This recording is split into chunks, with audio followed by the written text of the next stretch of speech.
다음 중요한 그러한 그 뇌하체 전엽 호르몬은 그 프로오피오 멜라노코틴, 그래서 약자로 POMC. 전에는 이걸 우리가 그냥 단순하게 갑상선 부신 피질 자극 호르몬 ACTH라고 얘기를 했었는데, ACTH뿐만 아니라 여기 나온 것처럼 베타 리포트로핀, 알파 감마 리포트로핀, 알파 멜라노사이트 스티뮬레이팅 호르몬, 베타 멜라노사이트 스티뮬레이팅 호르몬 MSH, 베타 엔돌핀, 메트 엔카케팔린, 그리고 많은 그러한 호르몬들이 어디로부터, POMC가 프로 호르몬이라고 그랬었잖아요. 프로 호르몬, 전구 호르몬이에요.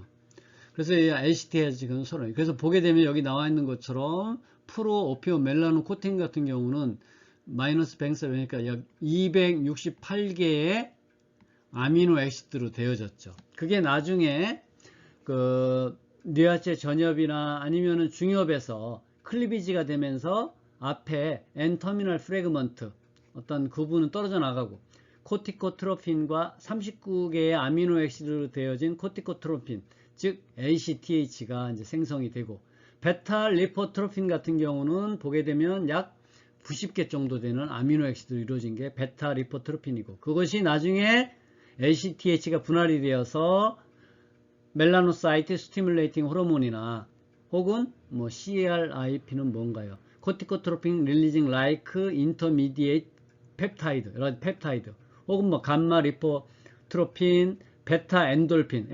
베타 엔돌핀은 뭐예요? 오피오이드,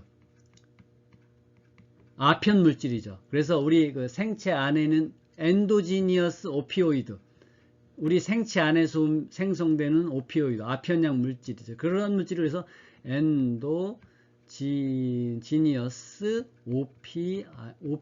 오피오이드라고 우리가 얘기를 해요. 그래서 보게 되면 여기 나와 있는 것처럼 다양한 그러한 호르몬이 POMC 의뢰가 되고, 그리고 이러한 그 베타 리포트로핀 호르몬이나 감마 리포트로핀 호르몬 같은 경우는 지질 용해 작용, 리폴라이틱 ATP를 가지고 있고, 그리고 뭐 엔돌핀 같은 경우는 진통작용 같은 경우, 그리고 이제 기분을 좋게 만드는 작용, 그리고 MSH 같은 경우는 스킨 다크닝, 스킨의 흑화, 그죠? 그러한 작용을 MSH가 하는 거예요.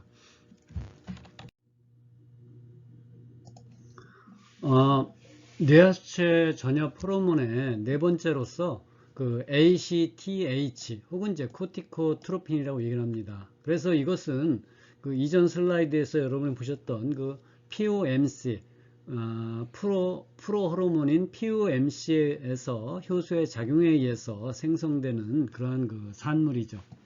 그래서 이 부신피질 자극 호르몬은 39개의 아미노산으로 이루어진 펩타이드 호르몬이죠. 이 ACTH의 주된 작용은 그 아드레날 코텍스, 그 부신 피질.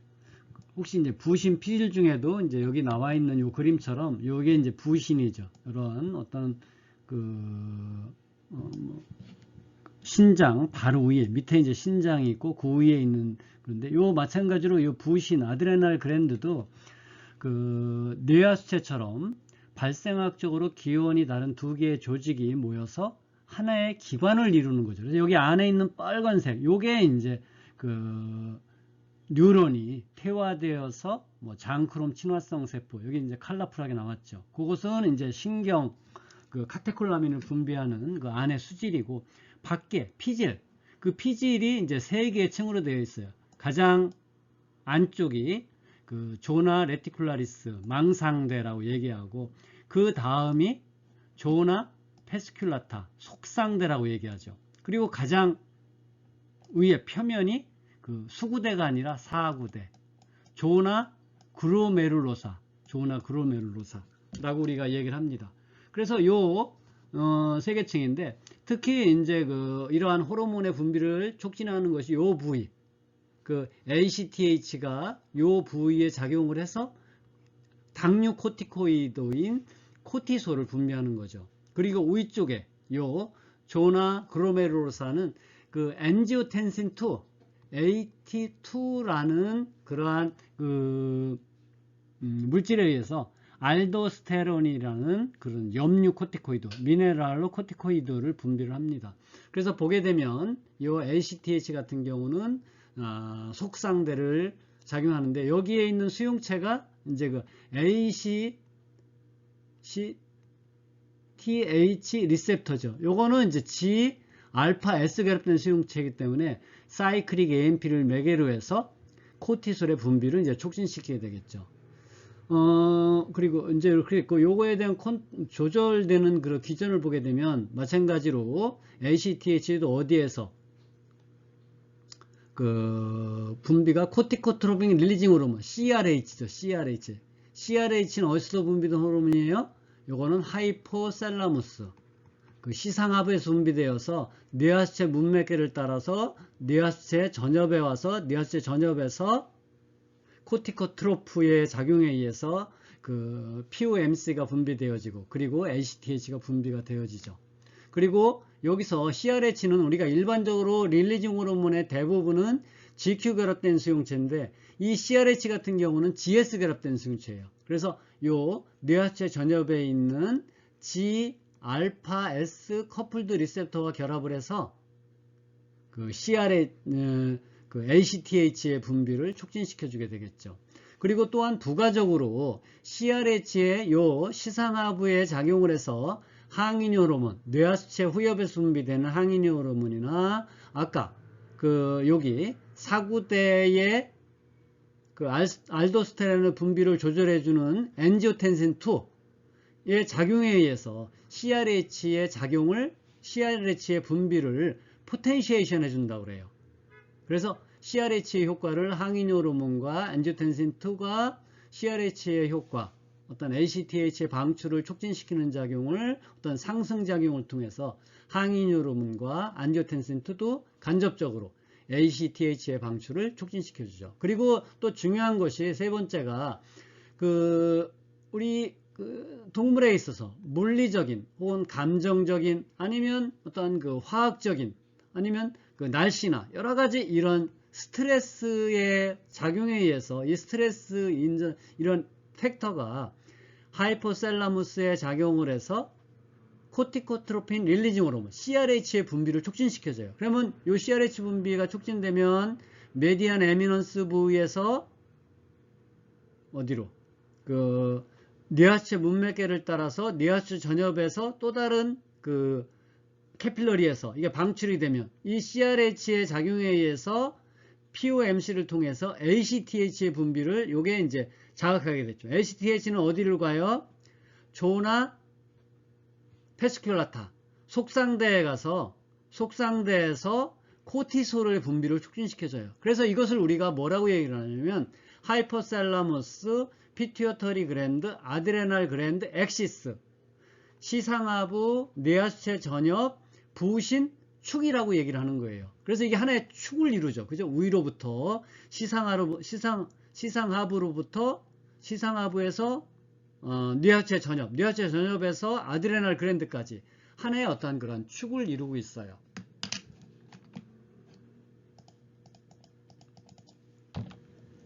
그리고 이러한 그 ACTH 부신 피질 자극 호르몬의 분비를 조절하는 어떤 그 스티뮬라이 그런 자극제는 아까 우리가 봤던 뭐가 있어요?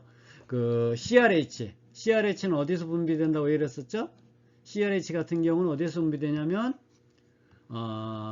시상하부, 그리고 여자 스트레스, 어떤 하이폭시아, 저산소증이나 감염이나 아니면 트라우마, 물리적인 아니면 어떤 감정적인 아니면 화학적인 그런 스트레스에 의해서도, 하이포글리세미아도 저혈당증, 그리고 항인효로 아까 얘기했죠. ATH 아니면 엔지오텐신 2, 그리고 알파나 베타 아드레너직 아고니스트, 이러한 것들이 ACTH의 방출을 촉진시켜줘. 억제제는 뭐예요?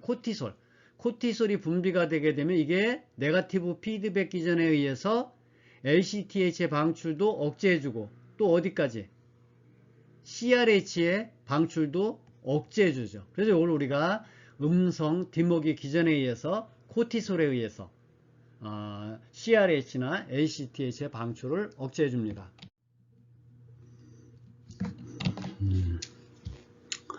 그래서 이렇게 그 HP 엑시스에 의해서 여기 나와 있는 것처럼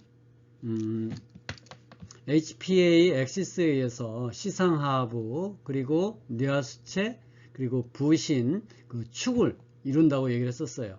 그래서 이러한 그 시스템은 여러 가지 그 우리 그 신체에 다양한 그러한 그 기능에 영향을 미치고, 또한 이러한 것들은 그 호르몬에 의해서 그 상위 그 조절계의 분비를 조절해주는 어떤 그 피드백 기전, 되먹이 기전에 의해서 서로 상호작용을 하는 것을 알 수 있습니다. 그래서 아까도 얘기했지만 스트레스에 의해서 다양한 환경적인, 물리적인 아니면 화학적인 스트레스에 의해서 시상하부에서 CRH의 분비를 촉진시켜주고, 요 CRH는 어디에 생성되는 거예요? 요 신경이죠. 신경. 너브셀에서 뉴런에 의해 생성되는 거죠. 그것이 뇌하수체 문맥계를 따라서 뇌하수체 전엽에 가게 되면 뇌하수체 전엽에 있는 그 코티코트로프에 작용을 해서 POMC 그리고 나서 궁극적으로 ACTH의 분비를 촉진시켜주죠. 그러면 ACTH는 블러드를 따라서 한 바퀴 쭉 돌아서 부신 피질의 속상대에 작용을 해서 코티솔이라는 그런 그 글루코코티코이드, 당류 코티코이드를 이제 생성을 합니다. 그래서 이게 스트레스에 의해서 하나의 어떤 축을 이뤄서 이것을 우리가 HPA 혹은 뭐 HTPA 엑시스라고 우리가 이런 단어를 썼어요. 그래서 이거는 신경과 내분비계의 어떤 인터랙션이죠. 왜냐면 이건 너브, 뉴런에 의한 작용이고 이 작용들은 엔도크라인이기 때문에 뉴로 엔도크라인 시스템이 신경과 내분비가 컴플렉스를 이뤄서 반응을 하는 거예요. 그래서 뭐를 조절해 주냐면 어떤 스트레스에 의해서 이러한 시스템이 활성화됨으로 인해서 많은 신체의 그러한 그 과정들, 우리 신체에서 일어나는 과정들, 뭐 소화시키고 아니면 뭐 이물질에 대해서 반응하는 어떤 면역계, 그리고 무드, 어떤 기분이나 아니면 감정, 이러한 것들이 이제 조절이 이루어진다고 그래요. 그래서 CRH, ACTH 그리고 부신 피질에서 분비되어지는 글루코코티코이드인 코티솔이 이렇게 서로 연관이 되어져 있어요. 그런데 이렇게 어떤 스트레스 같은 게 뭐 잠깐 오게 되면 이렇게 뭐 갑자기 추운 데 간다든지 아니면 뭐 감정적으로 격해지게 되면 이렇게 반응이 돼서 코티솔로부터 뭐 소화 뭐 효소를 분비를 억제시킨다든지 아니면 소화가 안 된다든지 아니면 면역 반응을 뭐 촉진시키는 이런 작용을 하게 되는데, 이게 만약에 지속적으로 스트레스가 막 지속적으로 있게 되면 어떤 그 질환이 걸릴 수가 있어요. 그것을 우리가 General Adaptation Syndrome 혹은 우리말로는 전신 적응 증후군 혹은 범적응 증후군이라고 해요.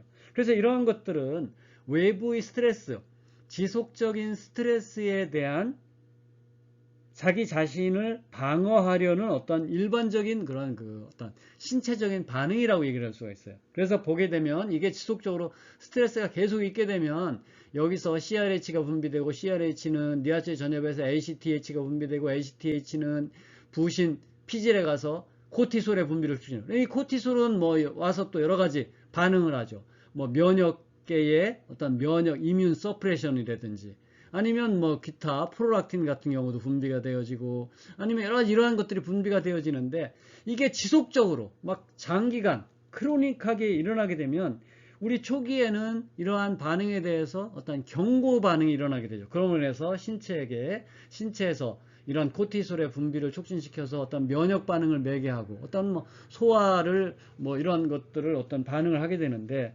이게 이제 첫 번째 단계는 그래서 이제 경고 단계예요. 1번은 경고 단계. 우리 신체가 외부의 스트레스를 받게 되면 신체에서 어떤 경고음을 울리게 되죠. 그리고 나서는 우리 신체가 그 외부의 스트레스에 대해서 이제 저항하는 어떤 저항 단계. 그리고 이게 지속적으로 이루어지게 되면 나중에는 면역의 서프레션, 이뮨 서프레션이 일어나게 되고, 그럼으로 인해서 더 이상 반응할 수 없는 버닝아웃, 소진되는 단계가 있어요. 어떤 면역계의 이러한 시스템 자체가 소진이 돼버리죠. 그래서 1번 단계가 아까 얘기했지만 어떤 알람, 경고, 두 번째는 레지스턴, 저항 단계, 세 번째는 소진 단계로서 이때는 상당히 심한 어떤 더 이상 스트레스에 저항할 수 없게 된 그러한 어떤 상태, 우리 몸에도 만성 질환이 있고 장기간의 영양 결핍으로 인해서 더 이상 반응하지 못하고 결국은 나중에는 죽음의 사망에 이를 수 있을 정도의 그러한 질환을 우리가 그 전신 적응 증후군이라고 우리가 얘기를 합니다. 다섯 번째가 이제 그 성장 호르몬이죠. 그로스 호르몬. 그래서 다른 말로는 우리가 소마토트로핀, 그래서 GH 혹은 STH라고 우리가 얘기를 합니다. 먼저 이 그로스 호르몬의 이제 구조를 보게 되면 여기 나와 있는 것처럼 그로스 호르몬 같은 경우는 191개의 아미노 액시드, 아미노산으로 이루어진 프로틴, 단백질 호르몬이에요. 그리고 구조가 프롤락틴과 상당히 유사하다고 그래요. 혹은 뭐 휴먼 프레센탈 락토젠이라는 그런 호르몬과 유사하기 때문에 어떤 액티비티가 이제 어떤 그 크로스 리액티비티가 있다고 그러죠. 그래서 크로스 리셉터는 이전 것들은 대부분 GPCR인데 그로스 호르몬의 리셉터는 여기 나와 있지만 그 리셉터 타이로신 카이네이즈, RTK. 그래서 리피드 바이레이어를 한 번 스패닝하는 것이죠. 그리고 나중에 이게 이제 두 개가 이렇게 모아져서 리셉터 다이머라이제이션을 통해서 라이겐드 그로스 호르몬의 바인딩 포켓이 형성이 되고, 그럼으로 인해서 나중에 요 사이토졸릭 부위의 카이네이즈에 의해서 이게 이제 인산화되게 되죠. 그렇기 때문에 우리가 리셉터 타이로신 카이네이즈라고 우리가 얘기하는 거예요. 그래서 그로스 호르몬 리셉터 같은 경우는 사이토카인, 그로스 호르몬, 프롤락틴, 에리드로포이틴 리셉터 패밀리, 이 슈퍼 패밀리의 한 그룹이에요. 그리고 사이토졸릭, 이 세포질 안쪽에 타이로신 카이네이즈, 인산화시킬 수 있는 그러한 그 카이네이즈를 함유하고 있는 그러한 그 리셉터 단백질이죠. 그리고 이러한 것들은 그 상당히 그 스페시픽, 종 특이적이라고 우리가 얘기를 한다고 합니다. 그래서 종 간에 어떤 작용이 상당히 약하죠. 상당히 종 특이성이 높고,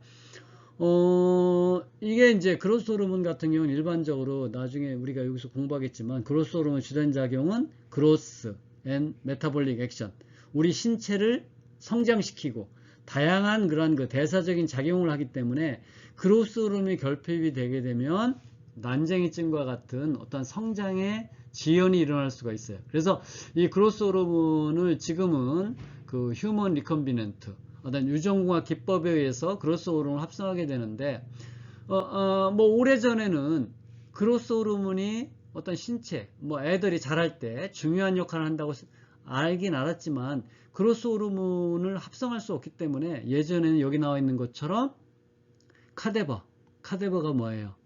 사체죠, 사체.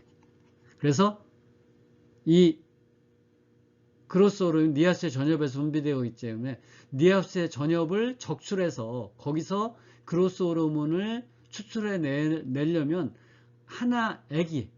어린 애기 한 명을 1년 동안 주사하려면 사체가 120개가 필요하다고 그래요. 니아스를 적출해서 거기서 그것을 이제 분리해서 이제 사람에게 이제 주사를 했겠죠.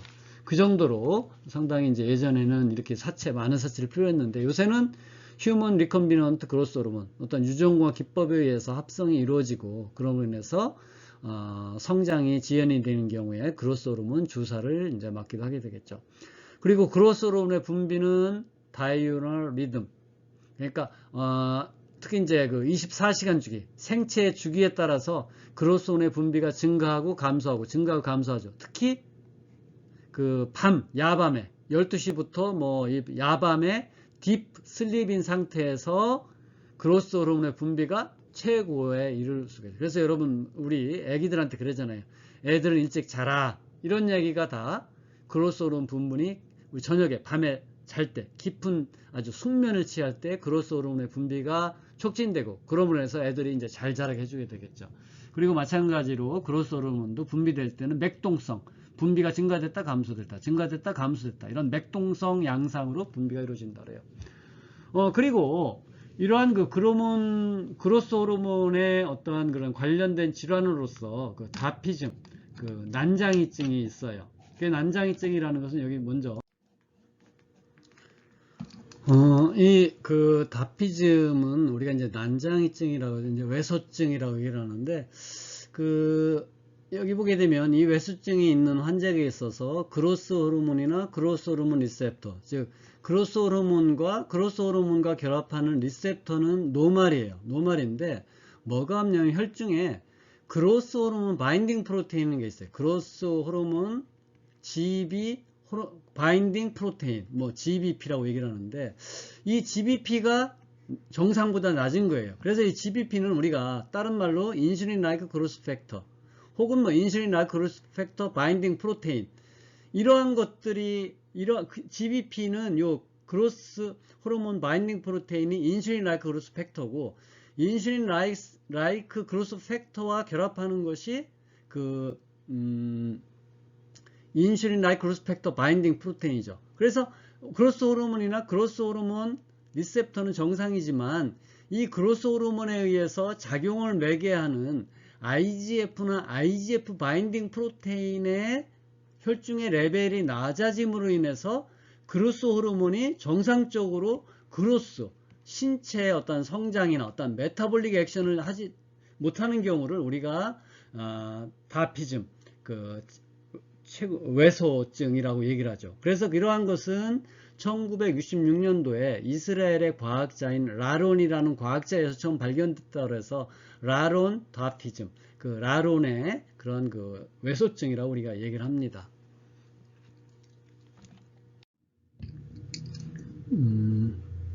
그로스 호르몬의 작용에 관해서 공부하도록 하겠습니다.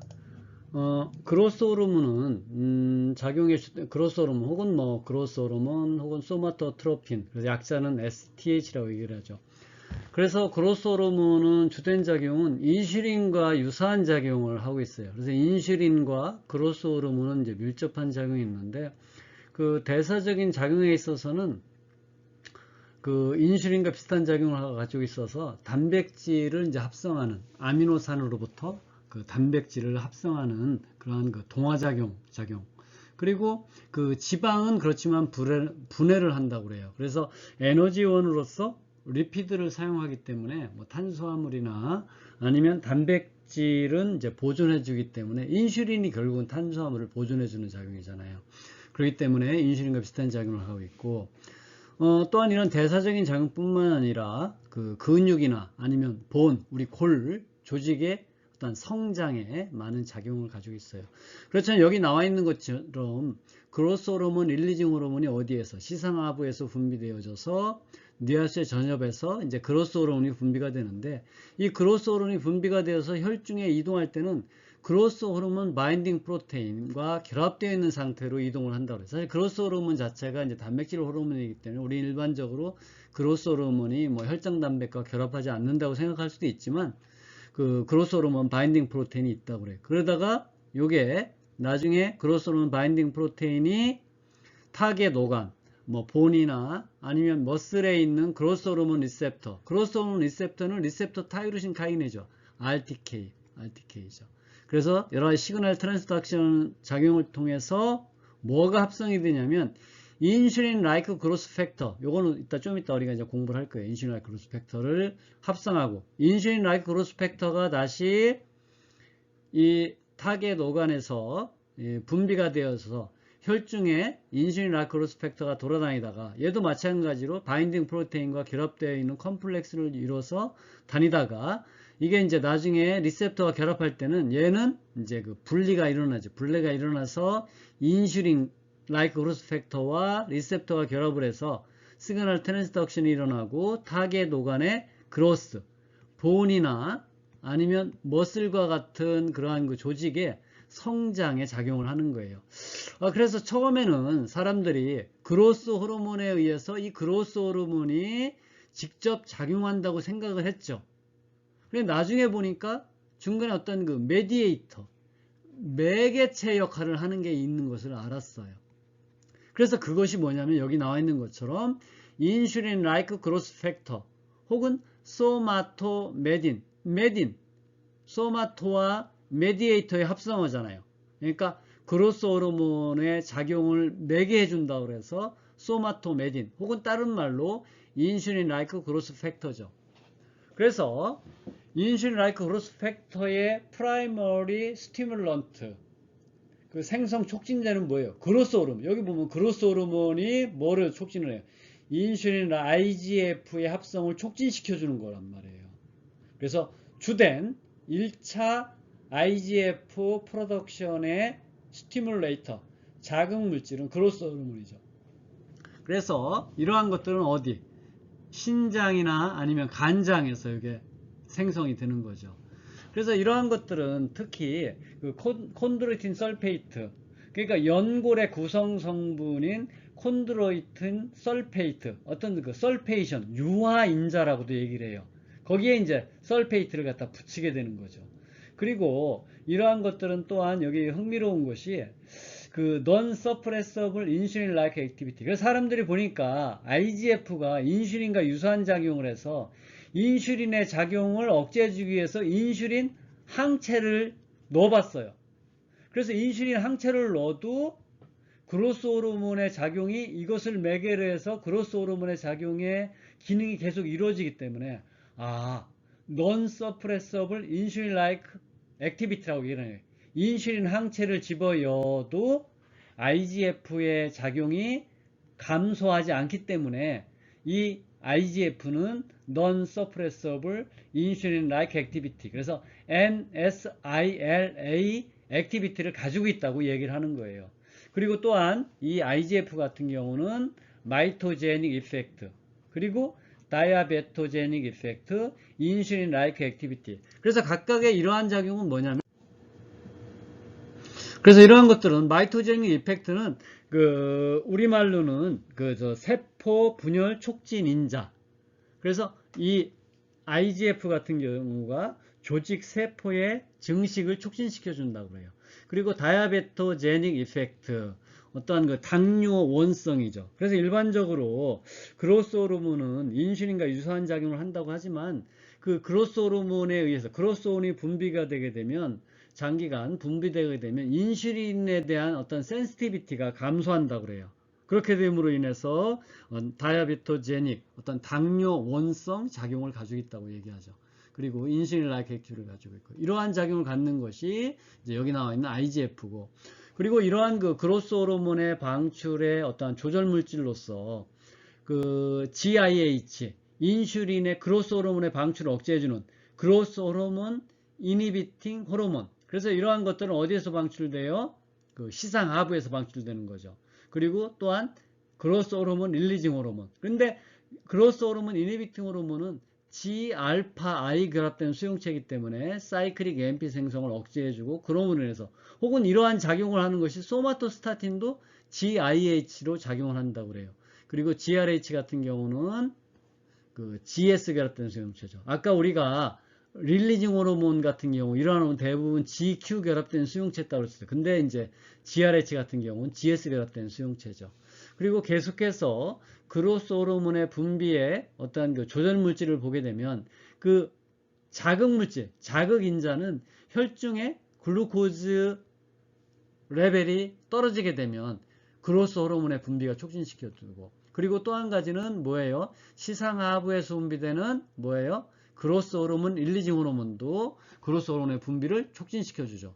도파민, 엑서사이즈, 운동하는 거, 슬립, 딥 슬립 같은 경우, 그리고 성적인 성숙이 이루어지게 되면 뭐 여러 가지 그 성징을 나타내는 음모나 이런 거가 생기기도 하지만, 또한 남자 같은 경우 기골이 장대해지죠. 퓨버티, 성성숙에 의해서. 그런 경우에도 이러한 그 그로스 호르몬의 방출을 촉진시켜줌으로 인해서 골격이 이제 커지고 튼튼해지는 거죠. 그 다음에 이제 억제인자들, 그로스 호르몬 억제인자 같은 경우는 혈중의 글루코즈 레벨이 높아지는 경우에는 그로스 호르몬의 방출이 억제가 되고, 또 소마토스타틴, G알파-I 결합된 대표적인 소마토스타틴, 뉴로트랜스미터 같은 경우, 그런 도파민 안타고니스트 여러분 알죠? 아고니스트는 효연제라고 얘기를 하는데, 안타고니스트는 이제 기량제라고 얘기를 하죠. 기량제.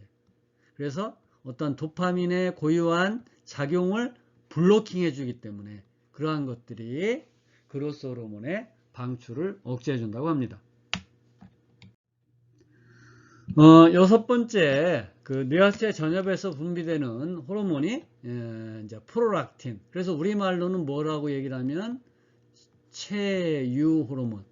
유즙 분비와 이제 밀접한 관련이 있어요.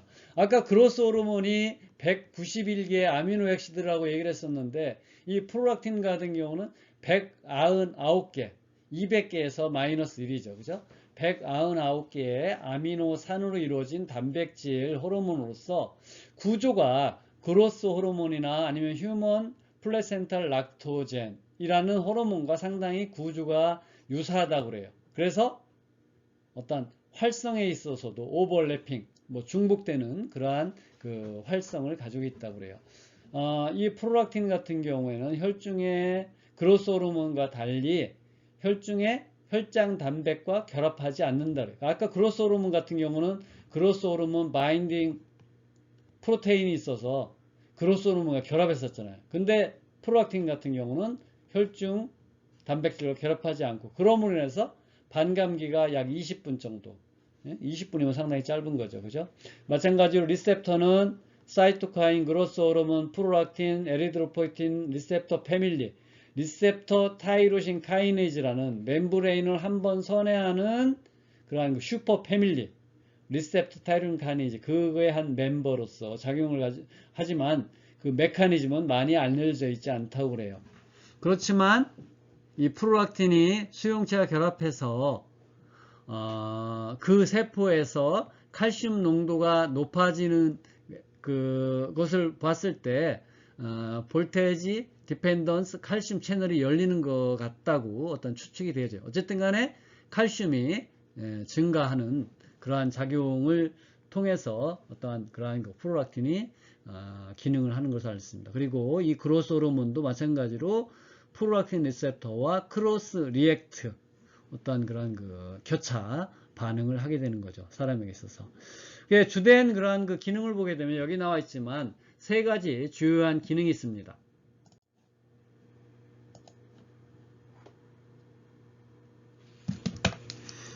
그래서 이러한 그 세 개의 주요한 기능은, 먼저 첫 번째는 이제 그 멤모제니시스. 그래서 우리말로는 그 유선의 발달이죠. 그래서 보게 되면 멤모, 어떤 그 메모리 그랜드, 유선의 생성, 유선의 발달. 그래서 메모리 그랜드의 디벨로프먼트. 그래서 이러한 작용을 할 때는 그 에스트로겐이나 아니면 프로게스테론이라는 그러한 그 호르몬과 함께 이러한 그 유선의 그 발달, 유선의 발달, 어떤 발육과 성장을 촉진시켜주죠.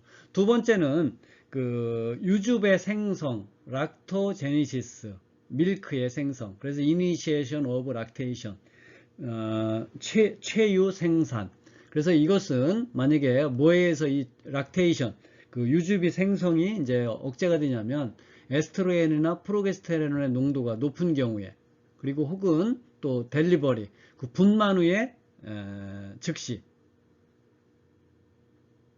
그래서 그렇지만 일반적으로 에스트로겐이나 프로게스테론에 의해서 락테이션, 그 비유, 어떤 유즙의 생성이 억제가 되는데, 애프터 델리버리, 그 분만 후에는 일반적으로 에스트로겐이나 프로게스테론이 떨어짐으로 인해서 프롤락틴에 의해서 유즙의 어떠한 그런 그 분비가 이제 증가된다고 그래요.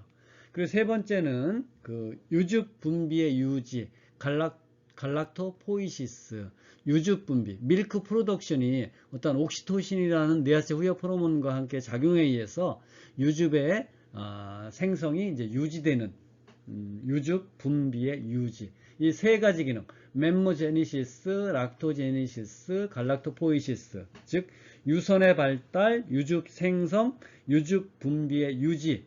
그렇기 때문에 이것을 우리가 치유 호르몬이라고 얘기를 하는 겁니다. 이러한 그 프롤락틴의 그 분비 조절 물질을 분비 조절 양상을 보게 되면 프롤락틴을 분비를 촉진하는 그 촉진제로서는 너싱, 아기를 이렇게 봐주는 것, 혹은 브레스트 매니플레이션, 아기들이 이제